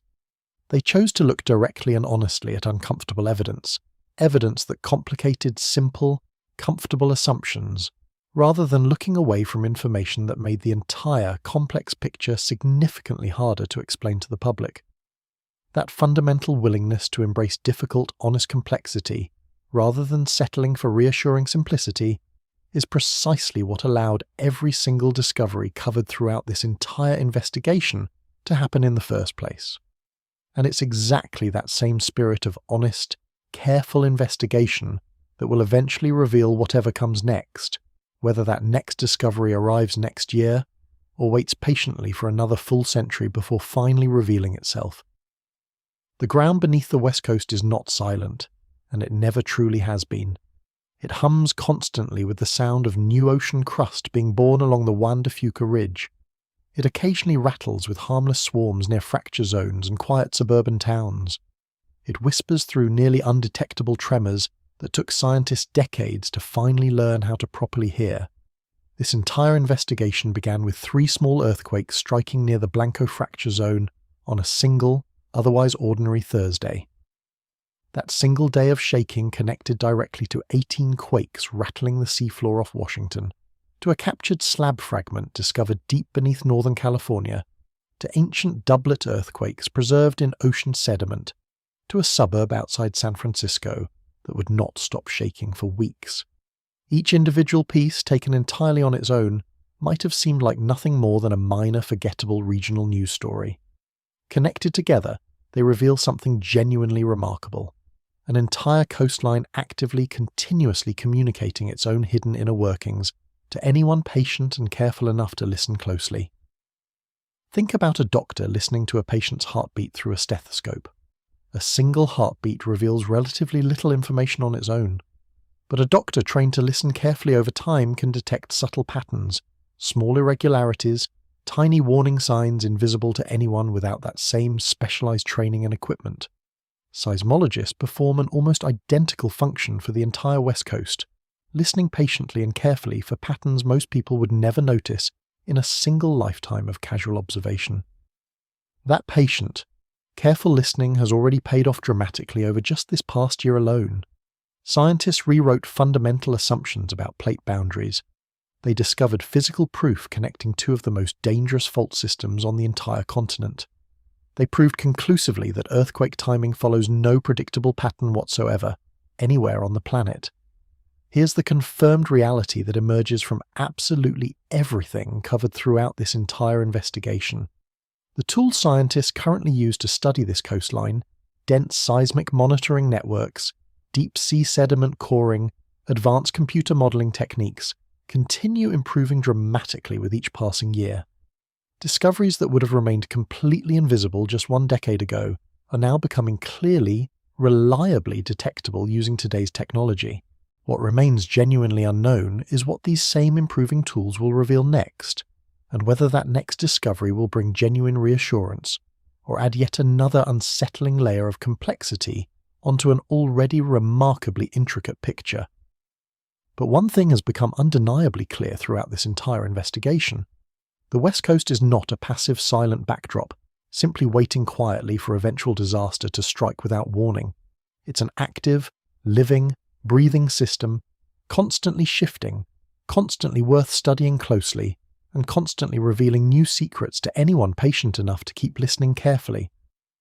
And as monitoring technology keeps improving year after year, the next chapter in this ongoing story is already being written right now, in real time somewhere beneath your feet, whether you happen to be standing directly above the Cascadia subduction zone at this very moment, or thousands of miles away entirely. 6 months, 3 major scientific discoveries, multiple earthquake swarms rippling across an entire coastline, 1 completely rewritten map of the plate boundary itself. This is where our journey through the restless ground beneath the West Coast finally comes to rest. Everything covered throughout this entire investigation traces back to one single, unavoidable truth. The earth beneath your feet, wherever you happen to be listening to these exact words right now, is never truly still. It shifts constantly, in ways too small and too slow for any human being to feel directly, building toward a future moment that no scientist currently alive can predict with any real precision. That should not feel like a frightening thought to carry forward. It should feel like a genuinely useful one instead. Because everything discovered throughout this entire investigation, the captured slab fragment, the ancient doublet earthquakes, the 6,000 years of unpredictable timing data, exists specifically to help millions of real people prepare more effectively for a threat that has always been there, quietly waiting, long before any of these recent discoveries ever happened. Think back to where this entire journey first began, with 3 small, seemingly ordinary earthquakes rattling the Blanco fracture zone on a single Thursday afternoon. At the time, that news barely made headlines beyond a single day. But that single, small cluster connected directly to everything that followed throughout this entire investigation, an unbroken chain stretching from harmless offshore tremors all the way to a fundamentally rewritten understanding of how the entire West Coast earthquake system actually works. That's precisely how genuine scientific discovery happens. Patiently, one connected piece building carefully upon the next, gradually revealing a complete picture that no single research team could have ever uncovered entirely on their own. Here's the confirmed, complete truth this entire investigation leaves you with. The Cascadia subduction zone remains fully capable of producing a devastating magnitude 9 earthquake. The San Andreas Fault remains capable of striking independently, or potentially in close, dangerous coordination with Cascadia. Scientists cannot currently predict exactly when either scenario will actually happen. And despite that genuine, honest uncertainty, real, meaningful preparation continues happening right now, in government offices, engineering laboratories, and research vessels scattered across the entire West Coast. The ground beneath this entire coastline has been speaking clearly for centuries, through ghost forests standing silently in coastal mudflats, through ancient sediment layers buried deep beneath the ocean floor, through faint underground whispers that took decades of dedicated research to finally learn how to properly hear. Scientists are listening more closely today than at any previous point in human history. That patient, careful listening will not tell you the exact date the big one finally arrives. It will continue revealing exactly how to prepare for whatever comes next, whenever it finally decides to arrive. The ground is still speaking right now, in this exact moment, somewhere beneath an entire coastline stretching from Northern California all the way up into Canada. The only remaining question left is simple. Are we prepared to keep listening as closely and as carefully as we possibly can?